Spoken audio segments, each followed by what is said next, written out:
Fantasy golf just got a major upgrade because Underdog released best ball drafts. And I'm here to walk you through what that means, the rules. I've got rankings for you. I've got strategy. I'll even do a draft during this show. But honestly, best ball is probably the most popular, at least growing, most popular format of fantasy sports. It's never been available for golf before until right now. So I'm very, very stoked about it. I absolutely cannot wait. Let's jump into it. All right, so I'll just say this right here at the top. Everything that I'm going to show you, all the resources that you're going to need, the spreadsheet, the schedule, the way the rounds work, it'll all be in the description. All the links will be there. There is also a link to sign up and join Underdog using my promo code Rick to get a $100 deposit match. That is all in the description for you. You don't need to look anywhere else. All right.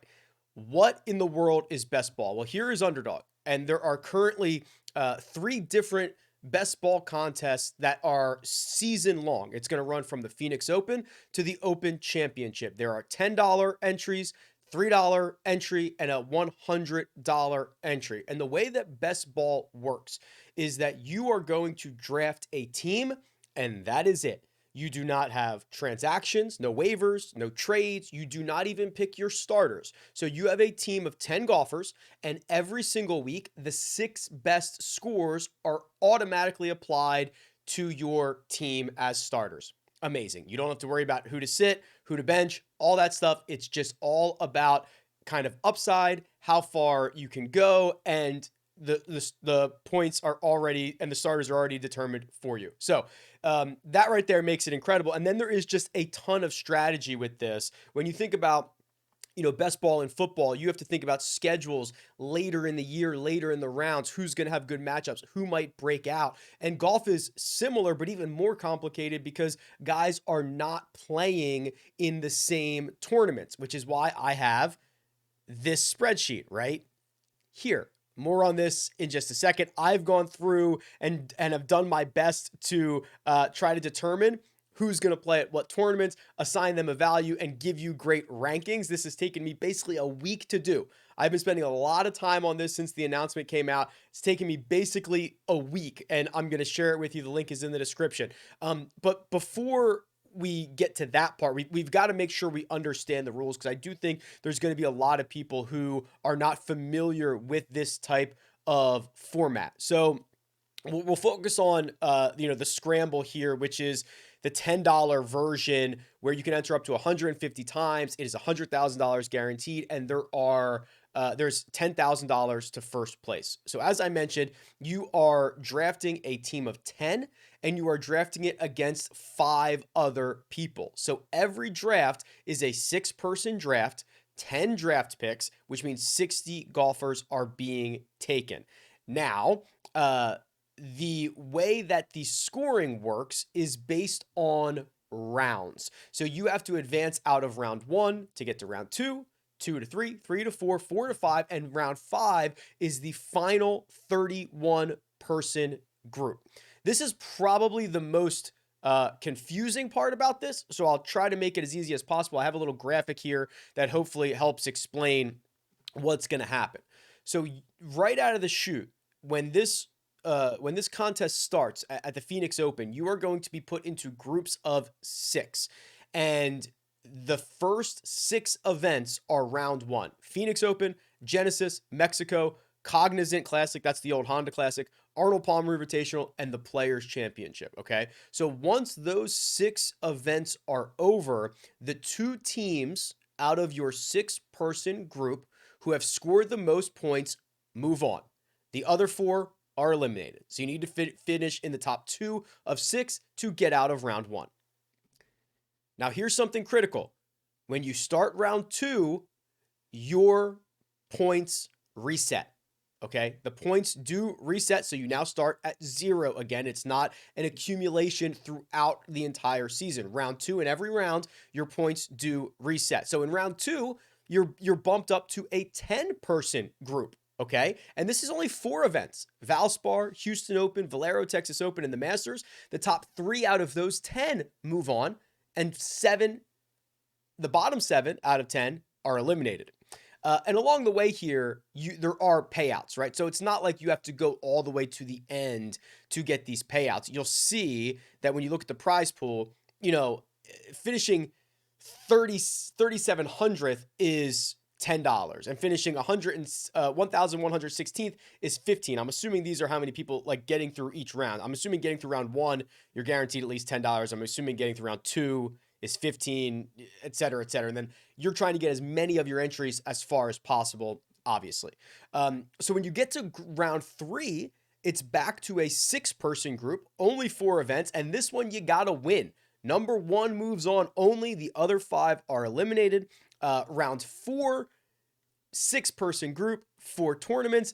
Only number 1 moves on. The other 5 are eliminated. And then finally, round 5, 5 events that ends at the Open Championship is the final 31 people. Winner here gets 10 grand. Second gets 7,000.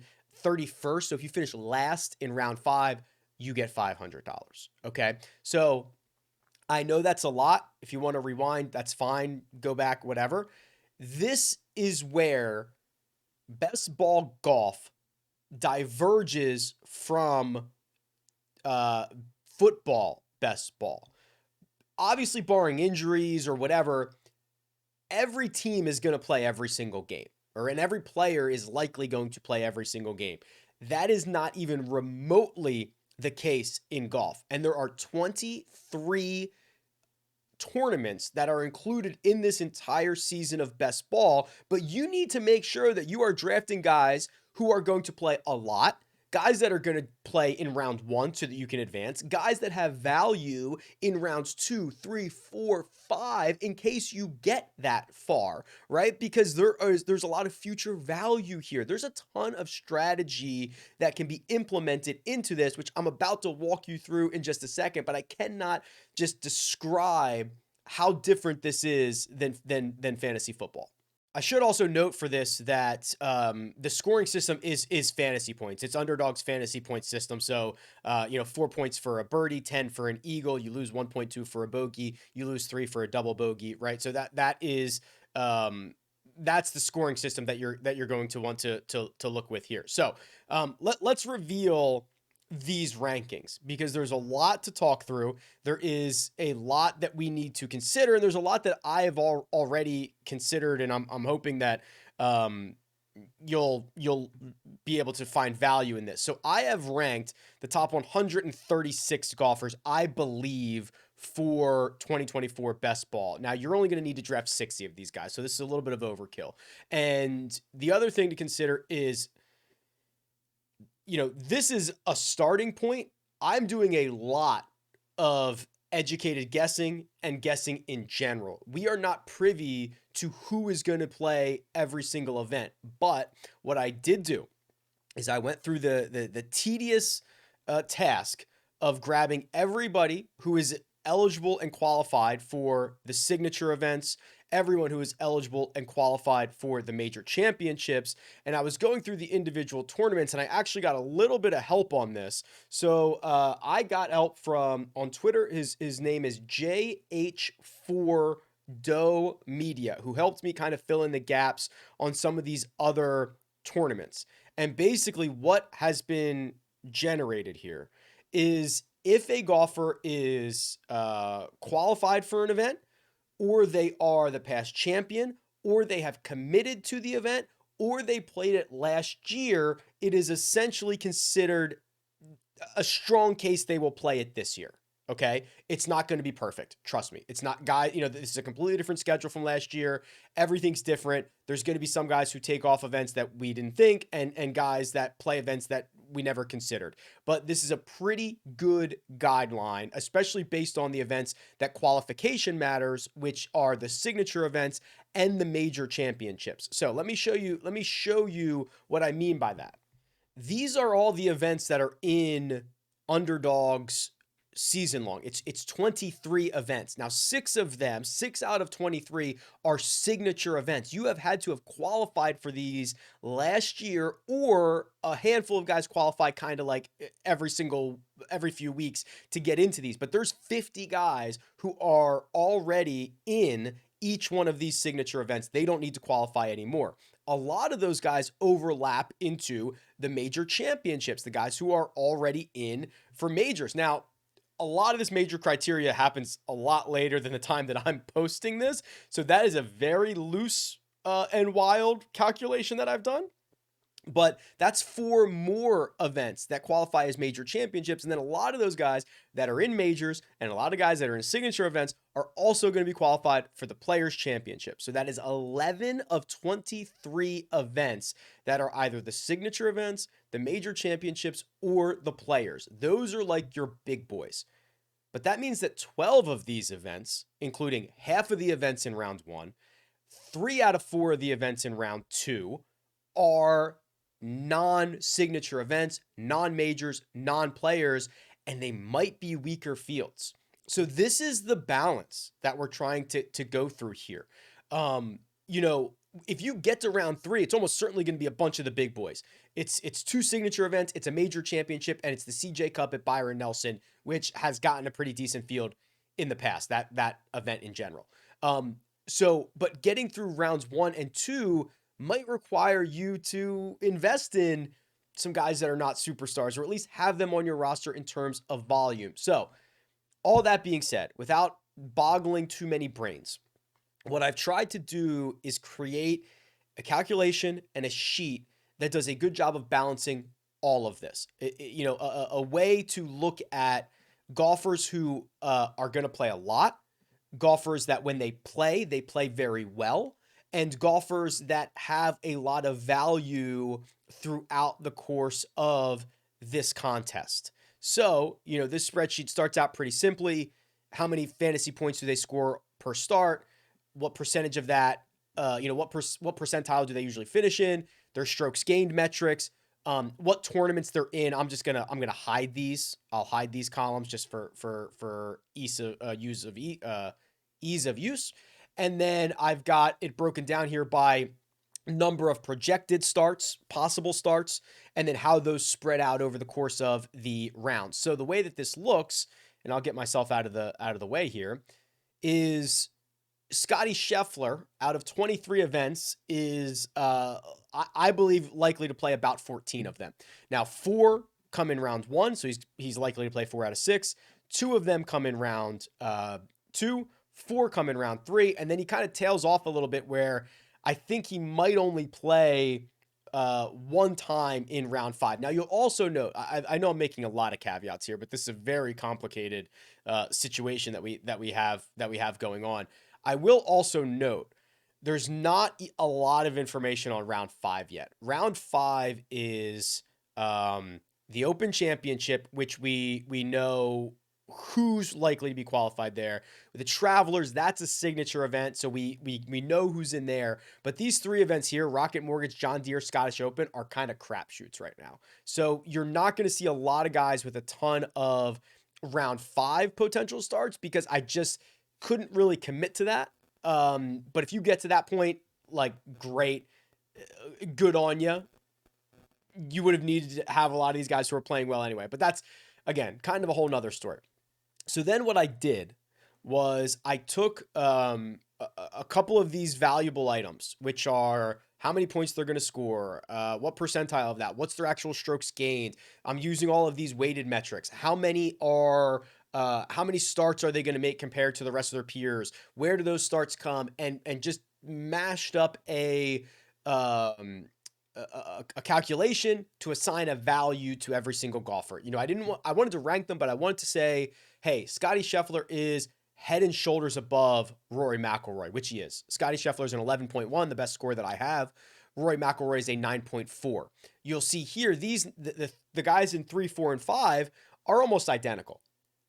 Patrick Cantlay 8.9, Xander Schauffele 8.8, Victor Hovland 8.7. So as you're going through these drafts and you're using this sheet, any one of those 3 guys are basically the same. They're basically the same guy based on these calculations, but there's a big gap from them to Terrell Hatton, right? So that's why I like looking at the actual value here. This goes all the way down to the bottom. There are guys who at the bottom are negative scores, negative value. So wow, I'm sure I just threw a lot of information through the trying to drink through the fire hose here, but I believe I like what this calculation does. And then you can also see, hey, I might be looking for someone as I'm building these teams, right? You don't necessarily, I guess, want to front load all your starts in round one. Or if you're noticing, hey, my team, I'm covered. I got great guys for the first couple of rounds. I got great volume guys. Who can I drop the hammer with? Who is going to play 3 times in round 4? Well, here, here's 2 guys as an example.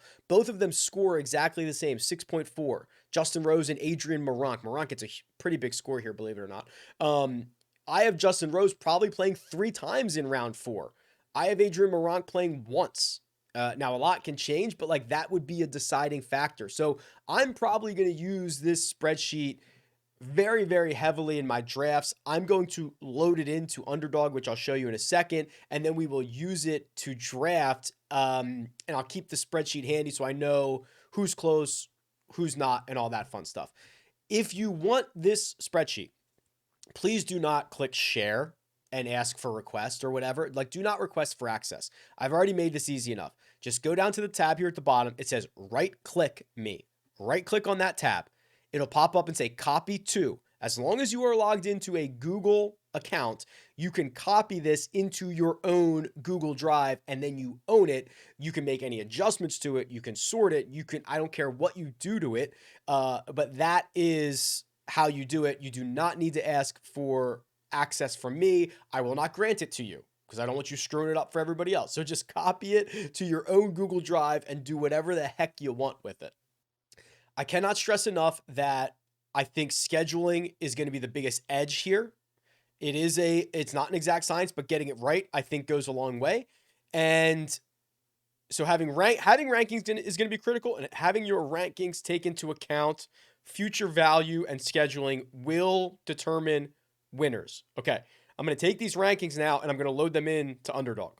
So I've never done this before, obviously. It's the first time I've played best ball on Underdog and I just finished my rankings. So here we go. So they've got a CSV upload and download. So I imagine I download it first. Okay. And then let's see what this looks like. Okay, it's got their IDs. And then, how am I going to do these rankings? I'm actually not sure if I should just move them around or if I'm using position rank. I think I'm using position. The good news is when I figure this out, I will just save the spreadsheet. I guess then we could all use the same rankings. That'll be kind of annoying, but I don't think there's enough of us to matter. I don't know. Okay. Let me figure this out. Okay, that was actually pretty easy. It looks like it worked there. Save it. Okay, I think I've done it. I will put that spreadsheet. I'll link in the description. You can download it. It looks like this. You'll just have to upload it yourself. I don't know if it's great if we're all using the same rankings. You might want to make some tweaks and all that fun stuff, but I'll save this and include it. But let's go do a draft and see if this worked. We're in the lobby here. Let's do a $10 entry. There's 2 options, either 30 seconds per pick or 8 hours per pick. So it's a slow draft or a fast draft. So you could just, you could fire up a bunch of these and you have in, the next couple weeks till the Phoenix Open to, go 8 hours per pick. But for this, let's try 30 seconds per pick and see what happens. All right, we are ready to rock and roll here. This draft is going to start in about a minute. So just to recap, 10 rounds, 6 teams, 60 golfers. We're in the 4 spot. For this draft, we're probably just going to stick pretty close to the rankings. I think as we start to do more and more of these, I'll take little liberties here and there or try to get more exposure to different golfers. But I think for now, we're probably just going to stick to the sheet. So top 4 is either Scotty, Rory, Cantlay, or Schauffele, which is not the greatest thing in the world. Now I don't know if I think the 4 spot's kind of tough. But I do have the sheet open on the right-hand side so I can compare rankings. So if we do get, you know, like basically Cantlay, Xander, and Victor would all be fine. So I'm just going to take my favorite one when we get to that point because their scores are so close to one another. I imagine Scotty goes one, and I mean Victor could go two. His ADP is pretty high. Scotty one, no surprise there. Okay, Victor does go two. Rory three, so that does give us Cantlay or Xander, who I have at the exact same score. Let's go. We'll go Cantlay, and we'll diversify more as we get these going. So we're in on Cantlay. Not super thrilled about it, but I think the four spot's pretty tough to pick out of. Probably the worst in my opinion. Three and well, yeah, it's probably the worst because top three you get either Scotty, Rory, or Victor. At the turn, at least you get the turn. You can pile up two of these guys. Having to decide between Cantlay and Xander it's not fun. Homa goes though, so we're getting to the turn here for the first time. Yeah, I mean, great. Xander goes. That's a great spot at 6. You get Morikawa coming back. That's a pretty good start there for Griffalicious. Now, if we get, I mean, we're gonna. This is gonna feel. Wow, that's a pretty big reach on Ludwig. Actually, not that bad. Now, I think for a lot of people, this is gonna feel like a reach on Eric Cole. We're gonna take Eric Cole here. He's our 7th projected golfer, and I have him playing a ton. He's in all the majors. He's in all the um, signature events, and he is literally just a prolific point scorer. So those first couple of rounds where he's probably going to play 5 out of 6, 3 out of 4, 4 out of 4, I think he's very valuable. Spieth goes at the 10 spot. I'm very high on Spieth. Personally, I have him ranked 22nd. He is someone that I will reach on as these drafts go on. But 10 was too high, but I will be reaching on Jordan Spieth probably quite a bit. The other thing to consider is I don't think the rankings for golf are going to be super sharp. I think there's going to be a lot of people using a lot of different ranking systems, so I think you're going to see a lot of weird stuff happen in the middle rounds at least for sure. All right, so we're looking for somebody to add to Cantlay and Eric Cole. We've got a volume guy. We've got a guy who's a top end player, and both of them are in all the Siggies, all the signature events here. We are probably looking at Terrell Hatton or Wyndham Clark. We are in this portion of our board. 7, 8, and 9 are already gone, but I have Hatton 6 overall and a decent bit better than Wyndham. So I'd like to get Hatton here, but he is past his ADP, so I think there's a good chance he goes PSM. Don't take him. He took Finau. Wow. All right. So we are going to take Hatton here. The other options would have been Fleetwood or Wyndham Clark. I have Hatton scored half a point higher than those guys. So we're gonna roll there. And when it gets back to us, Sungjae's long gone. Happy to reach on Sungjae. He's been gone for a while. Fitzpatrick's gone. Ludwig's gone. If we can now get Wyndham or Tommy Fleetwood, I would probably prefer Tommy Fleetwood. Wyndham scores a little bit better, but I think he might have just been coming off a career year, and Fleetwood I think still has some juice to squeeze out of this. So I'd probably prefer to get Fleetwood. Nope, Fleetwood's gone. So maybe it's Wyndham Clark, or we'll see what happens next. All right, so it's up to us here. We're probably going to take so we have Wyndham and we have Minwoo Lee on the board still, so 10 and 13, and we're on pick 21. So that's pretty decent for us. I do have Wyndham about a half a point, 0.4 of a point higher than Minwoo, so we are probably going to have to take Wyndham Clark here. If he is available, as much as I would love to take Minwoo, I'd love to be invested in 2024 year of Minwoo, but Wyndham's the best play here. Brian Harman goes. We're taking Wyndham, and we hope that he can kind of rekindle at least give us 80% of that magic that he had. So it's a pretty decent team we've got right now. Yeah, Minwoo just went immediately after Wyndham Clark. So Cantlay, Eric Cole, Terrell Hatton, Wyndham Clark. Guys that are going to be in a lot of events that are going to play a lot. I'm generally fine with that so far.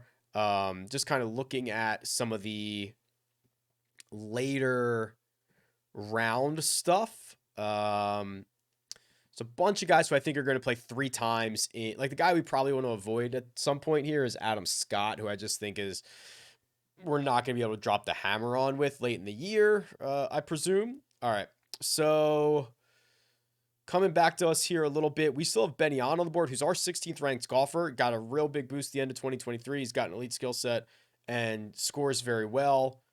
Or Russell Henley. They're basically identical. Denny McCarthy just went, so he's out. So it's probably going to be Benny on or Russell Henley here for us. The next best option would be Justin Rose, who I have at a a big enough gap. Other guys well below this have already gone. And I wouldn't mind Chris Kirk either, but maybe we can get him on the way back.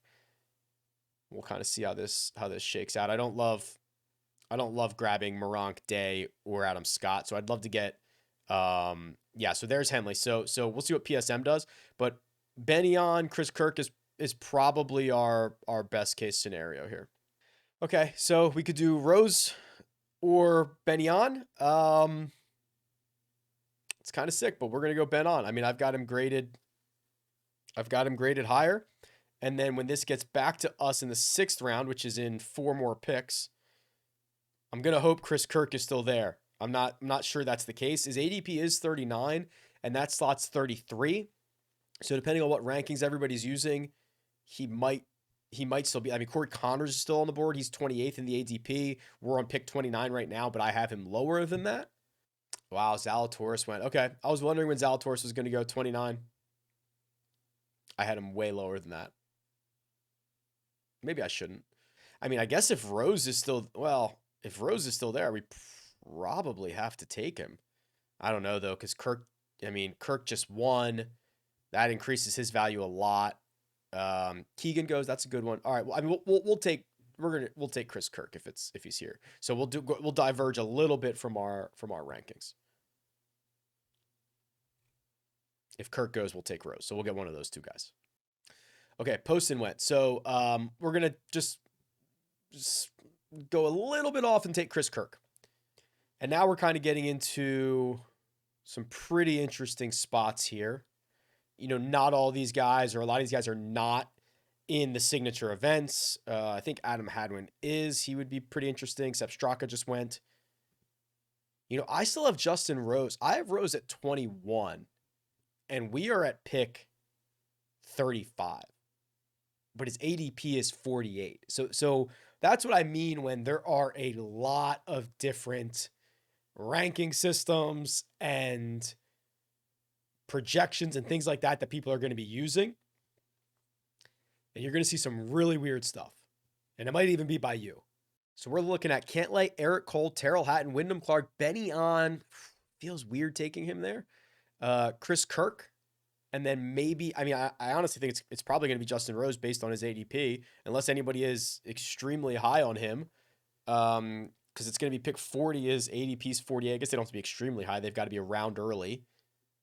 Hideki goes. Yeah, so I think we're unless PSM snatches him up, we're probably going to run with our 21st ranked player, which would be pretty good. All right, Adam Scott just went, which is great. That's not somebody that we particularly wanted. So Rose goes now. Now we're in. We're going to try to find probably a lot of volume the rest of the way. I would love Jaeger. As far as my rankings go, would love Jaeger here. I don't know if he'll get to us. I think Nick Taylor's going to play a lot, and he's in a lot of events. Both Canadians here, Hadwin and Nick.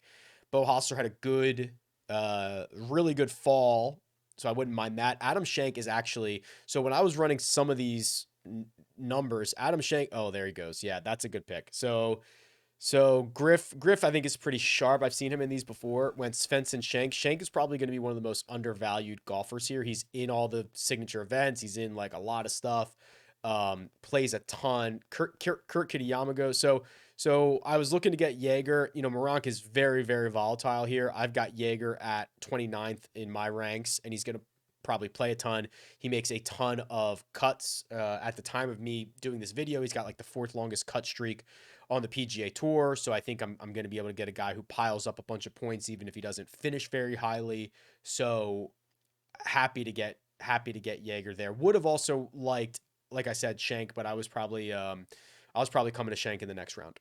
As far as live golfers go, probably not going to take one. You're at best getting them 4 times a year. I don't know. Probably not going to end up taking one. We'll diversify on that later. Would not mind getting some combination of Adam Hadwin, there goes Hadwin. So Nick Taylor, Um, he's farther down my list, but Luke List, hoping I can get him maybe in the next round. We'll see about that. Eckroat goes, that's pretty good.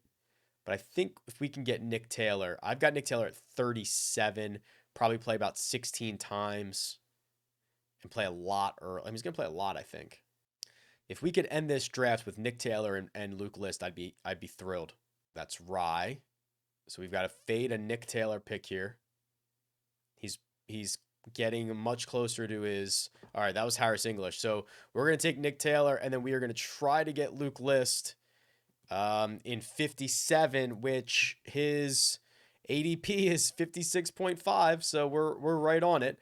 I'm passing up kind of some known entities, like Brendan Todd, Matt Kuchar, Taylor Moore. I think List's upside is a lot better than those guys. So I'm going to try to round out this team with Luke List. If not, I'm not thrilled.